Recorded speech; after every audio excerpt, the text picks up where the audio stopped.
Hey everyone! Welcome to my channel B&B Glow. After hearing Nick's 10 shocking words, Rich sobs and begs the bold and the beautiful. Rich Forrester breaks down in tears and begs frantically in a heartbreaking and jaw-dropping scene on the bold and the beautiful after Nick says 10 startling words that could destroy his entire life. As one of the most strong and unyielding characters on the show is brought to his knees by a revelation that has the potential to alter everything, the emotional confrontation leaves viewers in shock. A masterpiece of drama, the scene captures the unadulterated passion, treachery, and desperation that have made the bold and the beautiful a mainstay of daytime television. With veiled threats and subliminal clues that suggested Nick had something explosive that could end Rich's marriage to Brooke or his relationship with his family, the tension had been growing for weeks. Ever the self-assured and dominant one, Rich had brushed off Nick's previous provocations because he thought he was untouchable. However, Nick uses just 10 words to deliver the bombshell at this crucial juncture, words so heartbreaking that Rich's entire manner breaks down. Before anyone can comprehend what is happening, Rich is pleading with Nick to retract it, to think again, to save him the agony of whatever reality has just been revealed. His face contorts in agony, and his voice breaks with passion. What might have been said in those 10 words? Fans are speculating wildly. Was there a long-kept secret regarding Brooke's past that Nick disclosed? Was there an affair he revealed that Rich was unaware of? Was it a covert betrayal involving Rich's children or his legacy at Forrester Creations, or was it something darker? Whatever the words were, they had an instantaneous and permanent effect.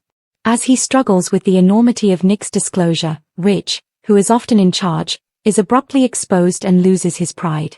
The performances of whoever plays Nick in this plot and Torsten K. Rich enhance the scene's impact. In a masterful portrayal, Kay portrays Rich's astonishment, denial, and ultimate despair with devastating realism. His sobs are not only those of a guy who has experienced pain, they are also those of someone who has witnessed his whole existence fall apart in an instant. Nick, on the other hand, remains steadfast, his face displaying a mixture of sympathy and determination, as though he is aware of the harm he is causing but feels it is essential. The two men's chemistry is thrilling, a conflict of emotions and egos that keeps viewers on the edge of their seats. Fans are left wondering if there is any hope for the future as Rich implores Nick to change his mind. Will this be the first step towards Rich's demise, or can he bounce back from such a crushing blow? Furthermore, what benefits does Nick get from brutally shattering Rich? The consequences of this altercation are expected to spread throughout Los Angeles, impacting not only Rich and Brooke but also their children, their company, and their competitors. This scene demonstrates how the bold and the beautiful can create suspenseful drama that appeals to viewers. More than merely a startling turn of events, Rich's breakdown is a genuine, human moment that serves as a reminder to viewers of the reasons they have been engrossed in these people for decades.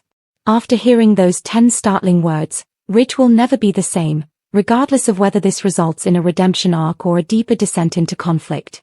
Standing in the sun-drenched entryway of the Forrester home, Brooke Logan felt the weight of decades bearing down on her shoulders, much like the velvet gowns she had worn to glitzy fashion galas. She brushed her fingertips over the banister's carved wood, which was warm and familiar yet now far away, and her hand shook just a little. With its opulent chandeliers and aromatic mementos of bygone eras, the house seemed less like home and more like a museum of unfulfilled promises. Beside her lay a bag, neither too light nor too heavy, neatly packed with sunscreen, Italian silk, and the fragments of a woman who had finally made her own decision. Outside, Nick Marone waited in the car, his motor pulsing softly like his heartbeat, something genuine, something she could rely on. She had one last task to complete inside, though. Forrester Ridge. Her immense affection. She was very disappointed. For years, she had convinced herself that she was her soulmate. However, if someone is constantly caught between two women, what exactly is a soulmate? Between reason and desire? Between her and Taylor? How many times had Ridge left her sobbing in the rain and returned when it was convenient for him, whispering promises and reciting poetry with that smile that always made her feel less threatened? No. Not now. Brooke was no longer pursuing the brass ring, and the carousel had finally stopped spinning. She took out a clean sheet of stationery from Forrester Creations in her handbag. A remnant of the empire they co-founded. The simplicity of it all was almost too lovely for words, so her pen flowed slowly, not because she was at a loss for words. Just 6 words. She only needed that. She would only give him that. He didn't deserve a speech after all of this, after decades of lust, conflict, love, and forgiveness. He wasn't worthy of a breakdown. He wasn't worthy of any more tears. Every letter she wrote was filled with both sadness and finality, and she did so in neat cursive. She then carefully folded the note, tucked it under Rich's desk's crystal paperweight, and turned away. Not a drama. There isn't any dramatic background music. At last, just a woman. It struck her as she passed the well-known family portraits, some with her, some with Taylor, and others with both, that each smile concealed some treachery. How many dinners with family went badly? How many lies came after kisses? Just hours after assuring Brooke she was his only real love, she could still recall that night when she saw Rich cuddling Taylor at the Cliff home and murmuring sweet nothings. Or Rich's destiny changing with the wind, which led him to back out of the wedding once more. How Taylor consistently maintained her moral superiority despite her own immoral behavior. How Ridge never anchored himself to a single shore, allowing the pendulum to swing. Brooke had pleaded, made concessions, shown forgiveness, and held on to a love that only materialized when Ridge desired it to. But not anymore. Not after Nick. Not until she understood what real constancy meant. Nick was nothing like Ridge, with his rugged edges and sailor's heart. He didn't wax eloquent about fate or quote Shakespeare. They grounded him. Firm. She believed him when he told her he loved her, not because it sounded good but because of his actions. When things got tough, he didn't disappear into the arms of another lady. He didn't manipulate her in order to get approval from a past he couldn't let go of. She was now Nick. Perhaps her future. Italy was calling. Florence, with its undulating hillsides and the prospect of a fresh start. Nick described mornings spent sipping cappuccino, painting sunsets, and beginning anew at the villa he had set up, which looked out over a vineyard. He had no desire to save her. He desired to be by her side. That was the distinction. Rich's constant desire was to fix her, to shape her into a certain ideal, to save the damsel he believed she was. Nick? He saw her transformed into a warrior. A slight breeze, like a soft whisper from the cosmos, pushed her hair back as she stepped into the sunlight. With his sunglasses pushed to the top of his head, Nick's storm blue, unmistakable eyes were visible as he got out of the automobile. He didn't inquire about her certainty. He didn't have to. Tired, relieved, and perhaps for the first time, free, she smiled. She slid into the passenger seat, the leather warm beneath her, as he opened the door for her. Brooke didn't look back as the automobile drove away. She didn't have to. When Rich got back, let him find the note. Give it to him to read.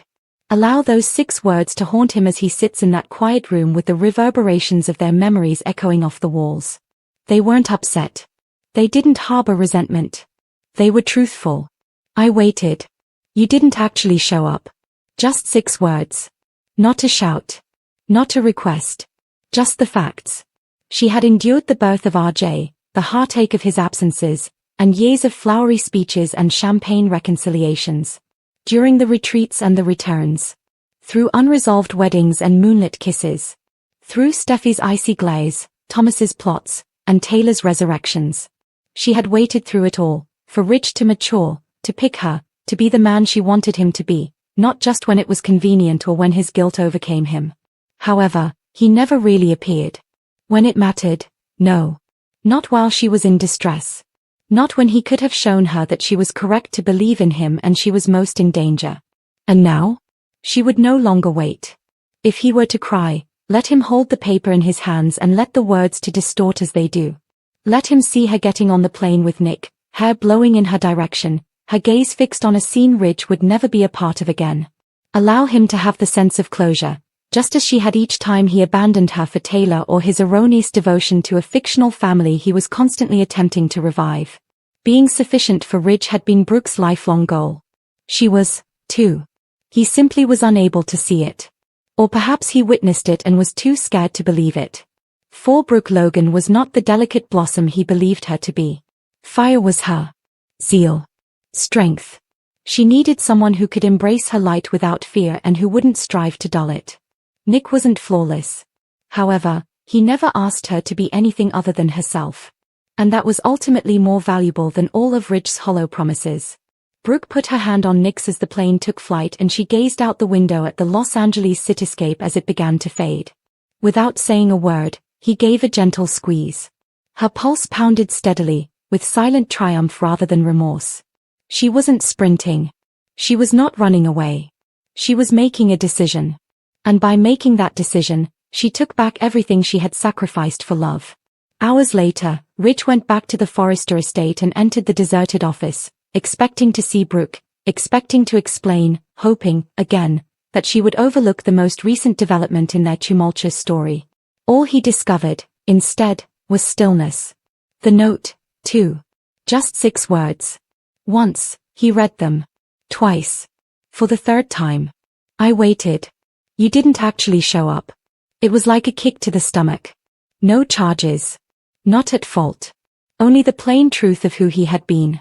What he had lost, too. Rich Forrester hadn't meant to drive to Brooke's house, not really. He told himself he was just passing by, that he needed fresh air, that the walk would clear his mind after the whirlwind of chaos surrounding Steffi's outburst, Thomas's latest spiral, and his own lingering regret that gnawed at his conscience every time he dared to say the word destiny without being sure if it still applied. But before he knew it, his car had turned onto the familiar winding road, and the Malibu breeze brought with it that unmistakable feeling, that magnetic pull toward Brooke Logan, the woman who had haunted him, healed him, and held his heart captive for more years than he cared to admit. And as he stepped out of his car and walked up the stone path to her door, a bouquet of soft white lilies in hand, her favorite, he wasn't sure what he expected to find. Maybe a tearful Brooke sitting by the fireplace, lost in thought and longing. Maybe a familiar embrace. Maybe just a quiet moment where they didn't have to fight or choose sides, where they could just be Ridge and Brooke again. No Taylor, no scandals, no judgment. But when he pushed the door open, unlocked, strangely, and stepped inside, the scene that greeted him rooted him to the floor with such force he nearly dropped the flowers. Because there, in the living room, in his living room, the space where they had danced after RJ was born, where he had proposed to her beneath a Christmas tree of white roses, where they had made love in the glow of moonlight and whispered vows no officiant had heard but their hearts had sealed, there stood Brooke, radiant in a satin robe the color of dusk, her hair tousled and her skin glowing not with sadness, but with something else, peace, maybe joy. And before Ridge could call her name, he saw Nick Marone walk into the frame from the kitchen, barefoot, shirtless, carrying 2 mugs of coffee like he'd done it 1,000 times before. And Ridge couldn't breathe because this wasn't a one-night mistake or a reckless reaction. This was comfort, intimacy, a life being rebuilt without him. And when Nick kissed Brooke gently on the cheek and murmured something that made her laugh, in a way Ridge hadn't heard in what felt like years, it hit him that he wasn't walking into a moment of vulnerability. He was intruding on a new beginning. One that didn't have room for him anymore. And as the silence grew louder, Brooke finally looked up and met Ridge's eyes with a flicker of surprise but not guilt, her expression soft but unreadable, and for a second all 3 of them stood in the quiet storm of what wasn't supposed to happen, and Ridge's voice cracked as he tried to speak but found no words, no accusations, no defense, just the burning realization that this time, he had come too late. Not just minutes or days too late, but emotionally too late. And Brooke, sensing the weight of the moment, stepped forward slowly, setting her coffee down, tying the sash of her robe a bit tighter, not because she was ashamed, but because she knew Ridge, and she knew how easily his pride could mistake her growth for betrayal, and she said his name gently, Ridge, like it was both a farewell and a confession. But he held up a hand, not ready, not willing to hear what she might say, because in his mind, Brooke had always waited, had always been the constant no matter how many times he left or failed her. But the woman standing in front of him now wasn't waiting for him anymore. She wasn't drowning in his absence. She had chosen to swim, to live, and Nick, standing beside her, didn't gloat or smirk. He just nodded once, as if to acknowledge what they both knew. Ridge had every chance to show up, and he didn't. And now Brooke was no longer his to comfort or claim. And though Ridge's heart thundered in his chest and the past 30 years flashed before his eyes, every kiss, every betrayal, every wedding, every breakup, he saw with agonizing clarity that while he had been trying to decide between the past and the present, Brooke had moved into the future, and the silence that stretched out was no longer empty but filled with finality. And Ridge, for once, didn't fight it, didn't beg or protest. He just looked at Brooke, really looked at her, not as the woman who waited for him to choose her, but as a woman who had finally chosen herself. And then, slowly, He placed the bouquet of lilies on the table, their petals trembling like the edge of his resolve, and he gave her a small, pained smile that said more than any speech could, then turned and walked away, his footsteps muffled by the plush carpet and the crashing realization that he had lost her, not to betrayal or circumstance, but to timing and truth, and as the door closed behind him, Brooke exhaled deeply, leaning into Nick's chest, letting herself feel the weight of what had just passed, not regret, but the release of a story long overdue for its ending. And outside, Rich sat in his car for a long moment, staring at the horizon, gripping the wheel like it could anchor him to a life that had just slipped through his fingers, and for the first time in a long time, he didn't know what came next, only that he wouldn't be part of her next chapter. According to Wednesday, June 18th spoilers for The Bold and the Beautiful, Nick Marone, Jack Wagner, incites Ridge Forrester's wrath while Luna Nozawa deceives Hayes Finnegan with a present. When Ridge arrived at Forrester Creations, he discovered Nick and Brooke Logan. Tension between the half-brothers is already beginning to develop because Nick isn't Ridge's favorite person. Naturally, Nick will poke fun at Ridge during Wednesday's B&B show, particularly over his treatment of Brooke. Nick might share that thought with Ridge and greatly agitate him because he believes that he might be Brooke's destiny instead. Although Ridge is currently dating Taylor Hayes, this does not imply that he has moved on from Brooke. The bond between Ridge and Brooke will always exist, and it will undoubtedly make Ridge feel a little possessive when he battles Nick. Hayes will be approached by Luna outside the beach house, where the school has been holding its summer art program. In the meantime, when Luna shows up and presents Hayes a gift, he will be by himself, thus it will be intriguing to observe what it is. Luna might show Hayes a photo of herself with Daddy John Finn Finnegan, from a more carefree era when he still believed she was simply his adorable adoptive cousin, since she will likely want to emphasize their relationship as siblings. However, Luna might give her a souvenir that Finn used to give her. Here, everything that would help deceive Hayes and emphasize their shared connection to Finn will be effective. When Hayes is finished for the day, Electra Forrester is meant to pick him up, but Luna might prevent her from doing so. Luna might take advantage of this to pretend that there was a change of plans and that Finn asked her to pick Hayes up instead. Stay tuned for updates on Luna's future moves and the concerning Hayes news that will follow, since it is obvious that she plans to abduct Hayes at some point. According to teasers for The Bold and the Beautiful, Steffi is in for some terrifying surprises in the upcoming episodes. Make CDL your go-to B&B destination because we'll have more amazing Bold and the Beautiful spoilers, news, and updates. Forrester Ridge's finding. According to spoilers for tomorrow's episode of The Bold and the Beautiful, Ridge discovered Nick serenading Brooke when she entered the office. Nick wanted to get back together with Brooke Logan, Catherine Kelly Lang, so Ridge entered. Nick was shocked to learn that Brooke was still infatuated with her ex-husband and made sure to slap Ridge.